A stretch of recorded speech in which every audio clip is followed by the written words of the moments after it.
Hey there. Welcome back to Dogs Are Smarter Than People, the podcast that's guaranteed to make your day a little brighter. With me today, as always, is the one and only New York Times and internationally best-selling author, Carrie Jones. And with me is Shaun, husband extraordinaire, former cop, former Floridian, and current Mainer and business owner. Woo-hoo! Dogs Are Smarter Than People is the podcast that gives you writing tips, life tips. It's adorably quirky, and we always start with a random thought. You know, I just want to say, we are not responsible for anything caused by you paying attention to any of our life tips, even though they're all diamonds. Diamonds. Or diamonds in the rough. Random, you're not prepared for it. We aren't prepared for it because it's what time? Random thought time. In what? Oh, in bed. In bed. In bed. Just laying here watching Carrie's new favorite show. Okay, this is not my fault. First it was The Voice. That was out of homage to my mother because she had a crush on Blake Shelton. I actually like The Voice a little bit, you know, like for the blind auditions at least. But now she's trying to get me to watch this World of Dance stuff. All right, first off, Shaun is a pathological liar. In such a huge way. Pathological, honestly. And huge way? Yeah, and I have never had any desire to watch the dancey show that we just watched. But he left it on because he thought it would have some cool stunts. And then he watched the whole thing and then tried to pretend like I was because I don't know. I guess he's not he's conforming to gender roles or something. I bailed and you're still watching it. You put it on the TV in the bedroom. I don't even want to have a TV in the bedroom. But we have a TV in the bedroom and you put it on the TV in the bedroom. And I don't have the technical skills to know how to shut off the TV in the bedroom. Well, that's what this remote's for. I know, but it's tricky. You've run it before, man. It's hard. I usually have to get up out of bed and shut things off with my fingers, like old school, like we're in the 1980s. old school TV 90s, watching. Is that what you just said? 80s or 90s, man, when you had to get up. 70s when you had to turn the dials. Chink, chink, chink. I don't remember that, oldie. You don't remember staying up till like midnight. Turning on UHF like channel 33 or something and trying to catch a glimpse of a breast or something because they used to play.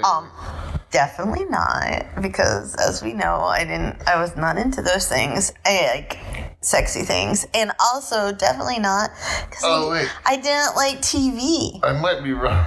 Actually, I wasn't wrong about the UHF and the searching for a channel. I just watched Godzilla on the UHF. The sphere of wildness, but I think the breasting was the early days of cable. Did you ever see an early cable box? It had like push buttons to set the channels? No. Literally. No, we were too poor for that. We didn't get cable until it had that there was like a little knobby thing on the top. Not a knob, but like a little lever you slid back and forth. Oh, yeah, that was early. That was our old school. That's just what like we had. Push buttons. Anyways. Once we got cable, we were the last people in Bedford, New Hampshire. If you put it on like HBO when they had like an adult show on, but you didn't have the subscription. Yeah. That's what you could still see an image, but in order to make it unviewable, they would like cut it in half and swap the sides and then make it all wavy. That's so dumb. So, yeah, man. There was that. He's such a little perv. Shaun used to find his grandparents' erotic things. I'm not allowed to say that? No. They're dead. But they're children, right? Oh. They're not going to listen to this. Your mom's not going to listen. You think your mom doesn't know? Your brother doesn't know about your grandparents? No? How could they not know? Know what? Nothing. You really That they're normal human beings with normal human being urges? And that's how you had parents? They were. And then that's how your parents made you? I think they were a little extra frisky for the period, probably. Dude, it was the 60s and the 70s. I guess they were average. It was the 50s By the time I was a kid, it seemed like it was a little bit over the top. Well, they were your grandparents. And I was well versed in I don't want to know that either. fiction versus non-fiction, reality versus what you dream of. Oh, I wouldn't want to know that. Well, back then it was all dreams. But basically, they watched naughty things, or they had naughty things in their house. Well, they were the first ones in the family to have cable. They were also the first ones to have any sort of a VCR or a disc player. My grandfather was into tech. He was an early adopter. Oh yeah, he was an early adopter, and he wasn't even young at the time. But you know what my mom was an early adopter of? Putting dorky things in emails, really? gifts and stuff. But they're always like, "I love you to the moon and back." They look like, I don't know. Things the grandmother would Yeah, but she did it when none of the other grandmothers knew how to use email. I was gonna say probably didn't even know how to use the email. Yeah, she was super smart about that. Terrible at Facebook though. She called herself my father on Facebook. Well, you never know. My mother was not my father. Biologically possible, but... No, she was definitely my mother. That's so true. So, random thoughts. Random. Well, that was all pretty random. Well, yeah. There's a certain salaciousness in watching. When you talked about the UHF stuff, right? I was thinking about how, oh, no. The fan is on. That's going to make background noise. Hear it? Oh, that steady rhythm? Yeah, man. Oh, that's not the fan, baby. But good excuse. Sorry. Anyways. If it wasn't already on high, I'd turn it on high. So. You're such a jerk. So, anyways, there's something weird and salacious about, UHF, which people now don't have, because they have cable. But back in the olden times, there were these channels, and they weren't the regular channels, and you had to get them on your TV by turning a dial. And isn't that how you used to get Doctor Who back in the day? No, Doctor Who was on PBS. Oh, I think PBS was, when I first saw it, I think was a UHF versus VHF channel. No, when in New Hampshire, it was WGBH Channel 2 from Boston. No, that was Channel 4. So PBS. No, I don't know. Oh, no. You don't know. It was on Channel 2, though. All right. And I believe you. I watched Doctor Who, black and white Doctor Who's, which were so old. Because you had a black and white TV or because they were black and white? Both? Yeah. Oh. I had a TV in my bedroom on the corner of my bookcase. Did you really? Mm-hmm. It had rabbit ears. All TVs had rabbit ears back then. I guess my brother took it to college and then I got it when he grew up, but then he wanted it back. TVs in the bedrooms. I didn't, but I did watch Doctor Who on Sundays because it was on Sundays when my dad forgot to pick me up. Yeah. And so then Doctor Who became my dad. You didn't watch Animal Kingdom? That's so sad. On Sundays? No, it's during the day while I was waiting. Or The Wonderful World of Disney? I wasn't really into that. What? You didn't like to watch Mary Poppins or Chitty Bang Bang? No, I hated them. Or whatever else. And their insipid, happy lives. Ugh. That was fantasy. Man, you're so full of hate. No, it was hard because everyone else seemed so happy and perfect and had quilts on their beds, and Mary Poppins and all that stuff was the same kind of deal, you know? Yeah, and what? And I like Doctor Who. You were sleeping underneath the butcher paper? No, I just like Doctor Who because my dad forgot to come get me on Sundays. And I like Doctor Who because it was about being good despite everything. Whereas the Disney Channel then was shoving the sugar down into your throat, you know? Just a spoonful of sugar. There was no medicine. Go down. There was no Is that Mary choice. Poppins? Yes, there was no choice to be good. Whereas Doctor Who or old, like the original series Star Trek, which were my big things, or Godzilla movies, which were like you made that choice. You should watch Animal Kingdom. No, because animals died on there. Or they made it. Really? I was totally not into that.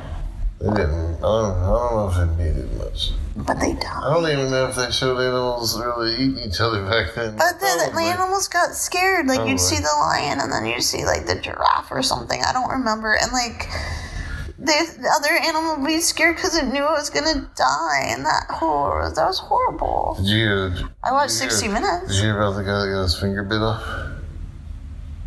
I'm not going to go there. Shaun told me a horrible joke. We're not going to go there. All right. Fine. Do you have any insightful thoughts about the world, man? Or should we just end our random? Insightful thoughts about I do, but I can't say them out loud. Just one thought. Simple. Uh-oh. Effective. All right. We're going to stop being random now. Very soon we'll have a more intellectual writing tip of the pod. Oh, God, I hope it's more intellectual than this. Dribble. Ready. Writing tip of the pod. So, who is the bad guy? That's what we entitled the blog post that goes with this podcast.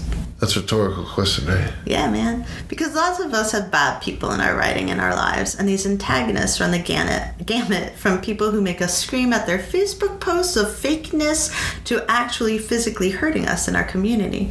But one of the biggest questions a lot of new writers have is this: do I need a bad guy?